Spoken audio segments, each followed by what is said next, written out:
एक बार भगवान शिव कैलाश पर्वत पर विराजमान होते हैं। कुछ देर के पश्चात माता पार्वती उनके पास आती हैं और कहती हैं, प्रभु, आपसे मुझे एक प्रश्न का उत्तर जानना है। कृपया आप मुझे उस प्रश्न का उत्तर दें। तब भगवान शिव कहते हैं, बोलो, तुम्हें क्या प्रश्न का उत्तर चाहिए? मैं तुम्हारे सभी प्रश्नों का उत्तर दूंगा। तब माता पार्वती कहती हैं, हे नाथ, आप हर समय अपने साथ त्रिशूल रखते हैं, आपके पास हमेशा डमरू रहता है, नाग को गले में लपेटे रहते हैं, धनुष आपके पास है और माथे पर हमेशा त्रिपुंड सुशोभित होता रहता है। नंदी जी भी आपके साथ हमेशा रहती हैं और जटाओं में आप गंगा जी को समाये रखते हैं।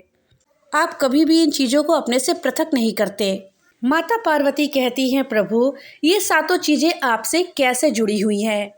ये सातों चीज़ें स्वयं आपके साथ प्रकट हुई थीं या अलग अलग घटनाओं के साथ ये आपसे जुड़ती चली गईं?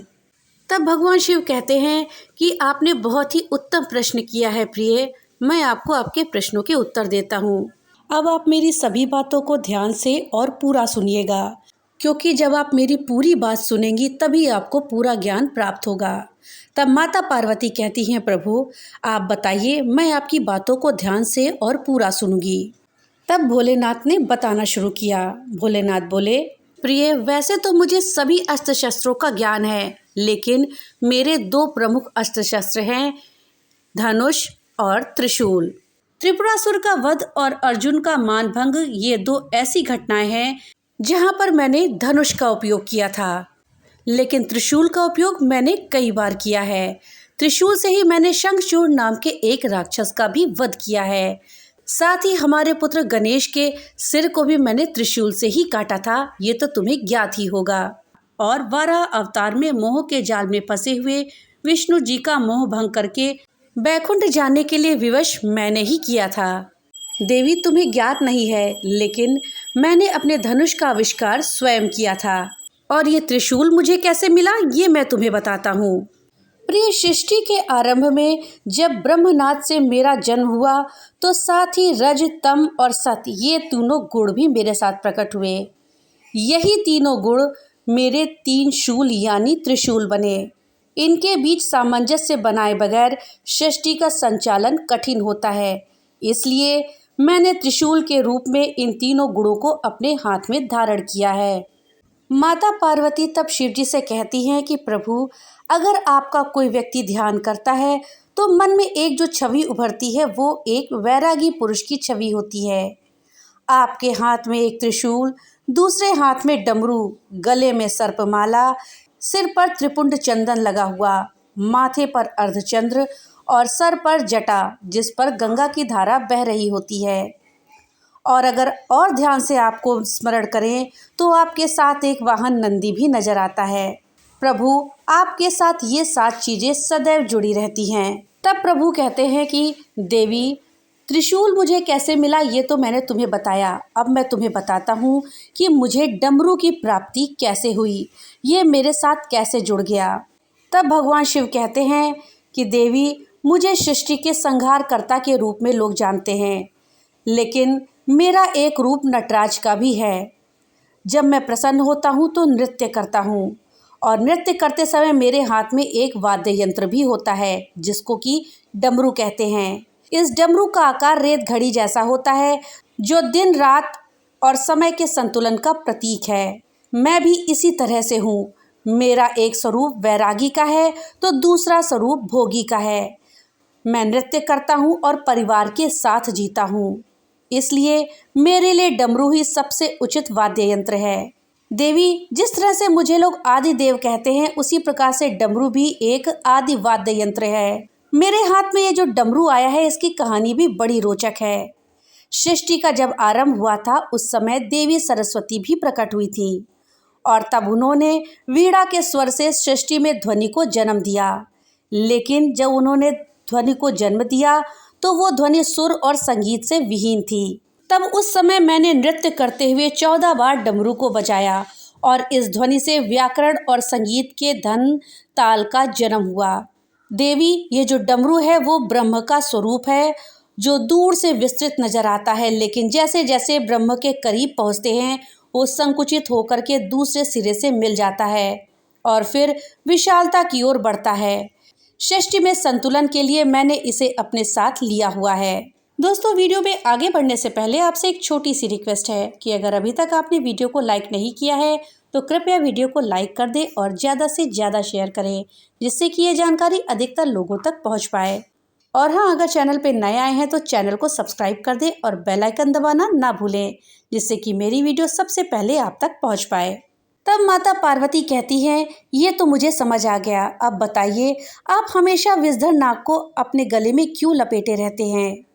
तब भगवान शिव कहते हैं कि देवी, ये जो विषधर को मैंने अपने गले में लपेटा हुआ है, इनका नाम वासुकी है। ये तो तुम भली भांति जानती हो।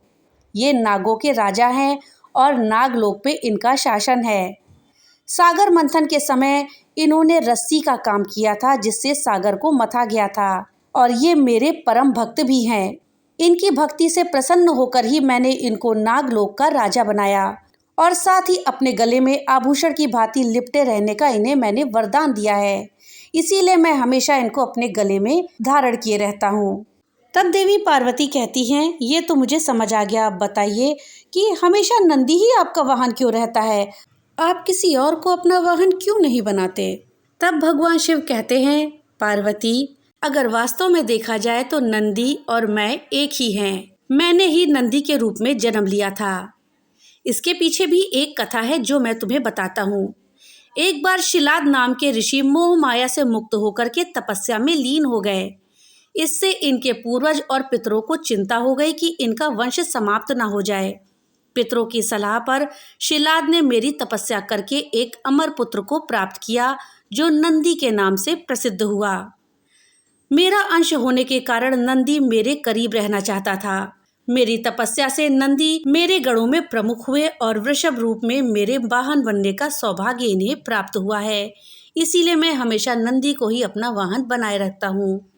देवी पार्वती, मेरे माथे पर ये जो चंद्र विराजमान है, इसके पीछे भी एक कथा है। एक बार चंद्रमा का विवाह दक्ष प्रजापति की 27 कन्याओं से हुआ। ये 27 कन्याएं नक्षत्र हैं 27। इनमें चंद्रमा रोहिणी से विशेष रूप से प्यार करते थे। इसकी शिकायत जब अन्य कन्याओं ने दक्ष से की तो दक्ष ने चंद्रमा को क्षय होने का श्राप दे दिया। इस श्राप से बचने के लिए चंद्रमा ने मेरी तपस्या करी।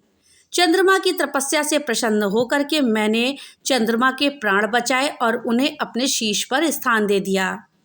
जहाँ चंद्रमा ने तपस्या की थी, वो स्थान सोमनाथ के नाम से प्रसिद्ध है। अब मैं तुम्हें माथे पर सजे इस त्रिपुंड के बारे में बताता हूँ। मैं अपने माथे पर हमेशा राख से बना हुआ त्रिपुंड लगा कर रखता हूँ। ये त्रिपुंड तीनों लोकों का प्रतीक है। इसे रज, तम और सत गुणों का प्रतीक भी मानते हैं।